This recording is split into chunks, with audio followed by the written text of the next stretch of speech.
Desert heat shimmers on empty highways as the city glows like an island, neon signs humming, low-slung casinos clutching the darkness, smoky air drifting over the stardust and the Riviera. On these streets, you won't find fountains, pyramids, or billion-dollar brands. What is here is smaller, grittier, more human. Vegas in 1985. Was this the last real moment before the future arrived? What follows is a world about to slip away.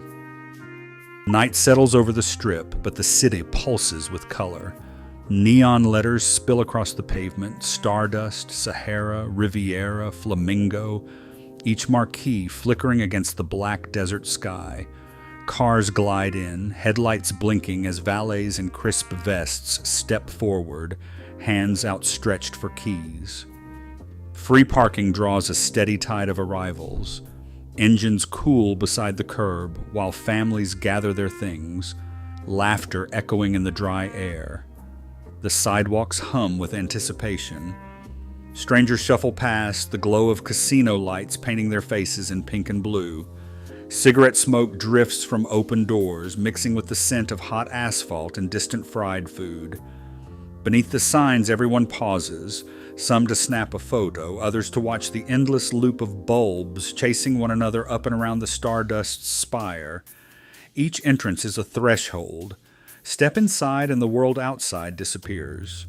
For now, the Strip belongs to the night and to those who still believe in the magic waiting just beyond the glass doors. Inside, the world shrinks to a maze of green felt and blinking lights. The ceiling presses low, trapping a haze of cigarette smoke that drifts above a rows of slot machines. The air carries the metallic scent of coins, the dry click of levers, the distant laughter of a lucky win. Waitresses in short uniforms glide between tables, balancing trays of highballs and beers. Their movements are practiced, one hand steady, the other ready to collect a folded bill or a whispered order. In the Stardust, a cocktail server named Mariah signs in at the sundown desk, adjusts her name tag, and steps into the blur of voices and neon. Her shift runs deep into the night, weaving between blackjack tables and slot rows, smiling at regulars, listening for the bell of a jackpot. Every few minutes, she stops to wipe condensation from a glass or to trade a joke with a dealer.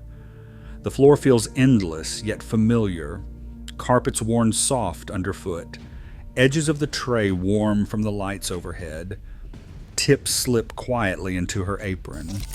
The hours pass in the rhythm of footsteps and clinking glasses until the last round is poured and the crowd thins.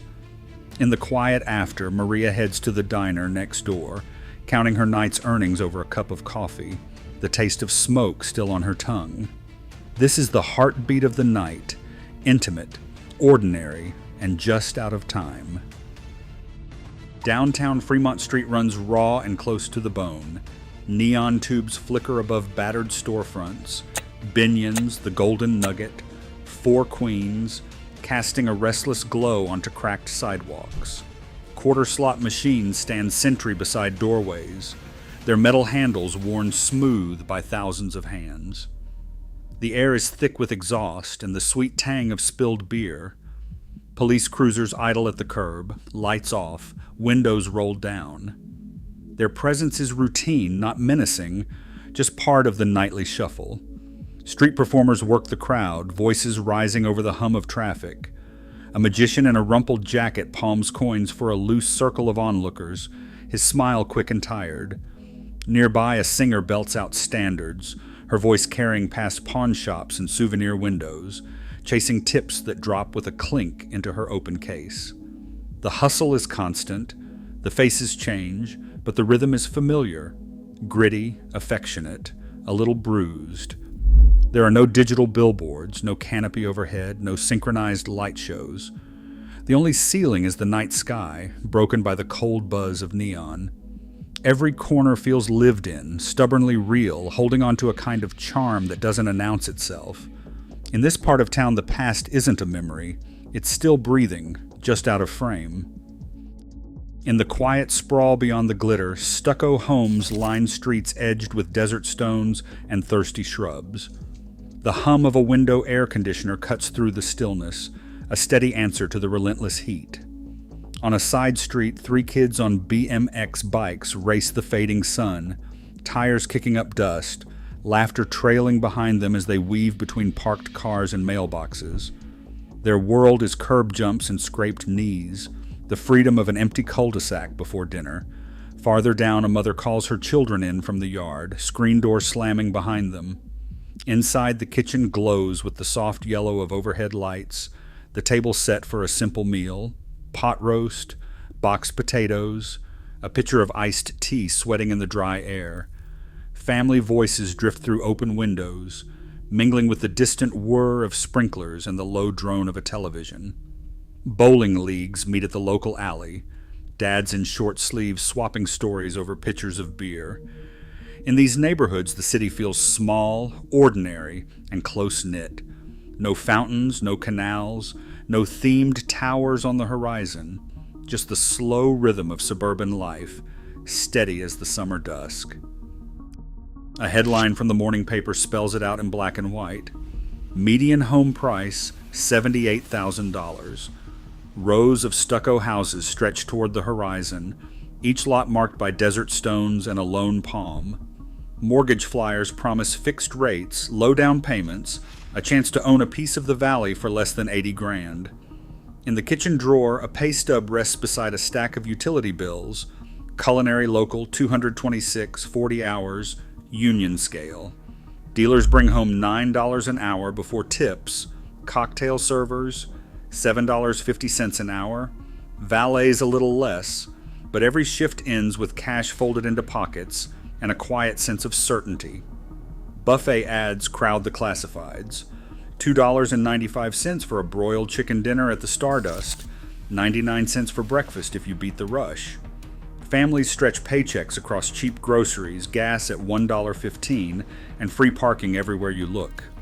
On Fremont, a line of workers marches outside the frontier, picket signs raised, voices steady, demanding a few more dollars, better hours, a future that still feels within reach.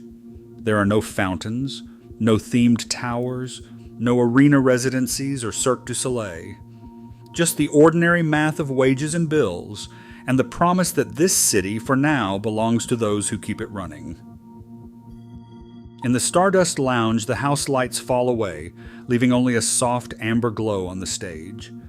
A piano chord rings out, joined by the gentle sweep of a live orchestra, every note close enough to feel. The room is small, thick with cigarette haze and the hush of velvet chairs. A singer leans into the microphone, her voice curling through the crowd, backed by real strings, real horns, no tape, no tricks.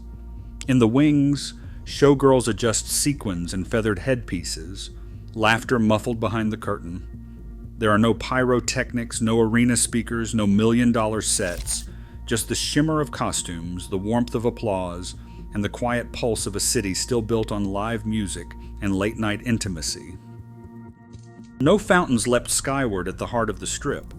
There were no marble canals winding through lobbies, no gondoliers singing beneath painted ceilings. The skyline held no glass pyramids, no castles, no towers wrapped in gold letters or global brands.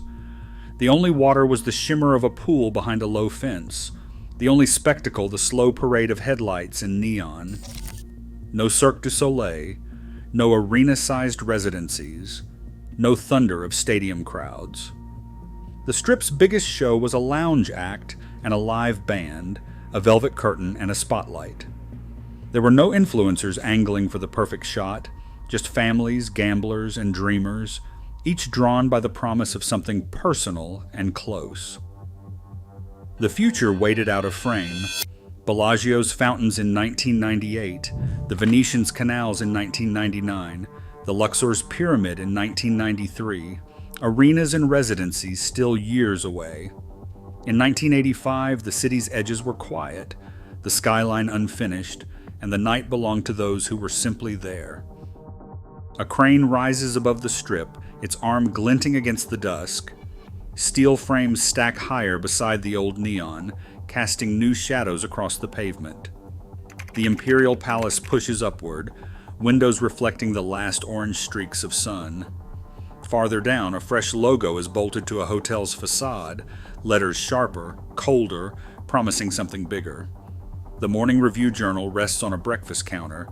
Its headline announces $630 million secured for a project called Mirage. Numbers that once belonged to distant cities now drift through local conversation. Someone's voice, caught on a tape from that summer, carries a note of worry. It is getting hard to recognize this place. It feels like the city is holding its breath. Desert air hums with what's missing. No fountains, no pyramids, no stadium lights. The city breathes in smaller moments: a tipped hat, a neon flicker, a quiet street. Before spectacle arrived, Vegas belonged to the night and its people. Change waits at the edge. Tell us what you remember.